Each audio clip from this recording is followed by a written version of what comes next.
where B2EMO is a part of the family. Yeah, no, like I think you brought it up. He's like Cassian's little brother or like older brother. That's Yeah, what in he those is. early episodes where Cassian he's really unlikable. Yeah, You feel for him because of the way he treats B2EMO. yeah. No, B2 feels like like a little brother, and um, Marva treats him like a friend. You know, Yeah. and B2 treats Marva like his mom also. Like it's sort of Yeah, because after he doesn't want to leave, he doesn't want to yeah. leave Marva's house, and he's even kind of lying as much as a droid can lie, where Brasso's like, okay, we gotta go, and he's, no, I can't leave, I'm charging, and he's like, you've been charging all day, you're full, like, we gotta get out, like, he's just doing whatever he can to stay, and like, you really feel for him. It's just this crude, like, clunky old droid. Yeah, and one thing I was thinking about with his design that's so clever is that he's almost like painted lead, like an old toy, you know, Mm-hmm. which I find to be such a great choice in order to create this sort of old soul in a droid.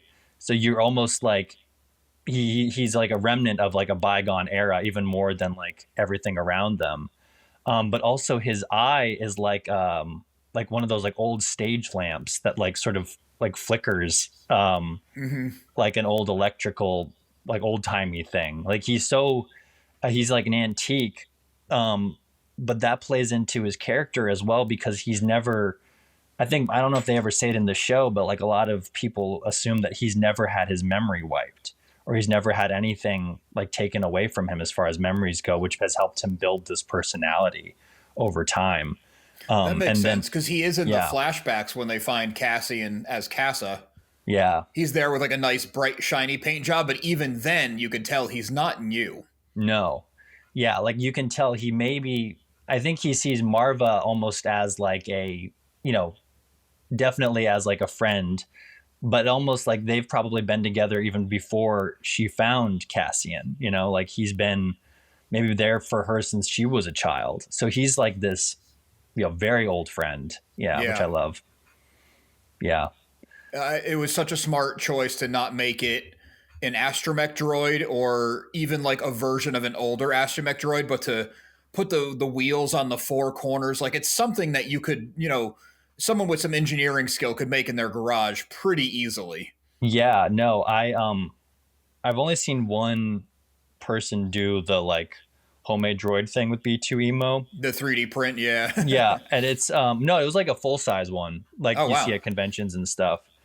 And I don't think they were able to get him to do the accordion thing, even though. That's Like, got to be like hydraulics or something. That's got to be yeah, more advanced. that's got to be advanced. But I also feel like the accordion thing feels old too, right? Like you sort of see accordions and you just associate that with like old timey stuff, you know?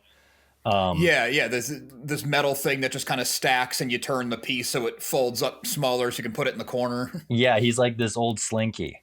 Yeah, Yeah. on wheels. He's Because even his great. charging port is old. It's this massive thing that he has to fully go into, where Yeah. like you never see that in any other Star Wars movies. I guess the closest you get is when you first meet R2D2. They're all kind of up against the wall in these little pods, but then they just go out, and R2D2, is very capable. So if they made B2 an old astromech droid, you would just assume he's got a billion capabilities.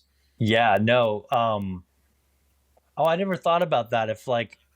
If he's an astromech, if B2 is like if he's Yeah. like an older astromech, that makes sense. He's B2. Like if R2 is like the last, like one of the later ones, that kind of thing. If you're getting value or entertainment out of any of my transmissions, it would mean a lot if you would join the Remnant and subscribe.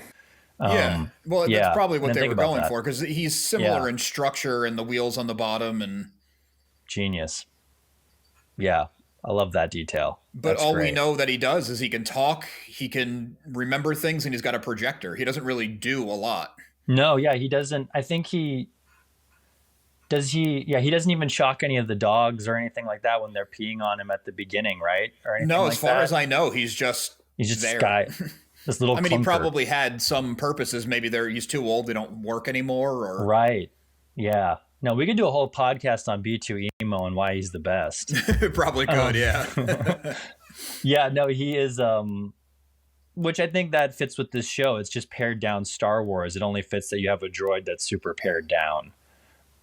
It also shows that he is a family member, because if he was with the Empire, well, this droid can't do anything anymore. Scrap him, get a new one. Right, exactly. I'll be really curious. I think you messaged me about B2's memory chip being what is K, like, being part of K2's personality. Yeah, when I was watching where Cassian's getting arrested on Niamos and there's the K2 droids taking them prisoner, it doesn't sound at all like the Alan Tudyk K2SO. No, it sounds like took, the Jedi KX droids. Yeah, it's a lot more not vocalized, like the vocabulary. Like it's a lot more electronic. It's down lower. It's a lot more menacing. And B2 is not quite what K2SO is, but it's more in that vocal range, it sounds like to me anyway. And then when I watched the Andor Season 2 trailer, I'm like, well, we have to have Cassian get with K2 because the show is going to butt right up into Rogue One pretty much. And then it just occurred to me that they probably don't want to kill B2 off in that form because it would be really tragic. Not to say the show, there's going to be a lot of deaths in Season 2, I bet. Yeah. So yeah, my theory was that Cassian takes B2's memory and puts it into K2SO. Yeah, I was thinking about that on my walk when you messaged me. I was walking my dog, and I have nothing better to think about but Star Wars. I think about all day, every day. Yeah. But I was thinking about how I felt about that because I was like, oh, I don't know, like, because B2 is so unique and K2 is so unique, but there's the Vision in Marvel movies kind of idea where, like, they talk about it in WandaVision where it's like, he is Jarvis and he gets planted into this new body and he becomes something new. And I was like, okay, if that's where they're going with, B2 being in K2, I'm all on board for that if it's described as that. And there's a moment also in what's it called? The second book of the Alphabet Squadron is called Shadow something. I'm really mad that I'm forgetting what it's called. I read it too, and I can't remember either. The Alphabet Squadron 2. But there's a part in there that's really important to the plot where they use, where one of the main characters uses the memory chip of her old astromech to defeat another droid. Mm. And it's really well done.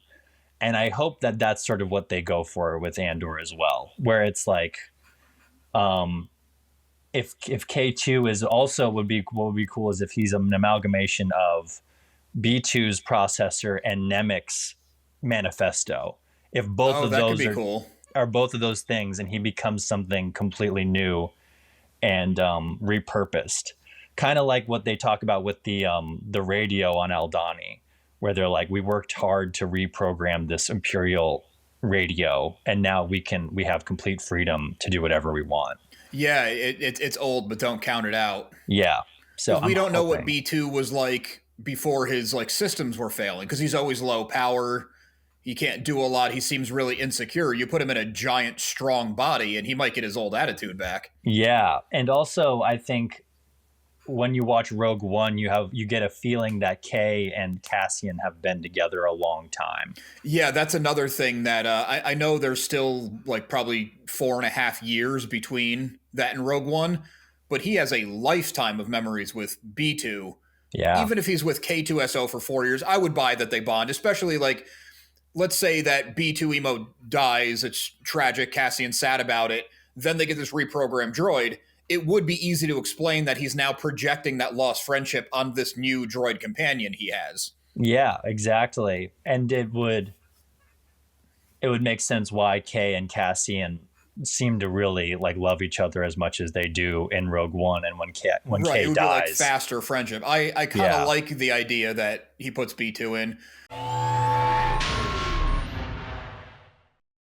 But I do understand someone's complaint who, well, I didn't watch 3 seasons of that cartoon show, so I don't know what's going on with these people. Where the way that Andor and the Jedi games, which I wouldn't have made that connection, did it is, here's all this stuff. If you know, it's a great nod to you. If you don't know, here's all you need to know for it to work for this one thing. Exactly. Yeah, and I think you get, you understand why they're there. You know, you never get you know that you don't know. Maybe if you're not familiar with Star Wars, you don't know who Yularen is because it's like deep lore background character. He's in the animated shows and stuff like that. But his presence and how they shoot him is so imposing, and he speaks with such authority that immediately you get that this guy is the bad. You know, like he's worse than anyone you've met so far. With everything, he's the bad guy. He's the true believer. He's an authority figure. And if they just called him something else, even long-term fans would have been like, okay, we know who this guy is. No big deal. Yeah. Here we go. There's one. Yeah. He knows when the camera comes on, I swear. Yeah. No, mine started chirping right as soon as we started talking. So, but it's, and he just lays it out. We talked about it from the beginning. This show demonstrates what life under the Empire is in this galaxy. And he, like in one like speech, just tells you what it's about, and then 7, 8, 9, and 10 are all like the worst conditions of living under the Empire. Like everything that he lays out, you see play out throughout the next episodes.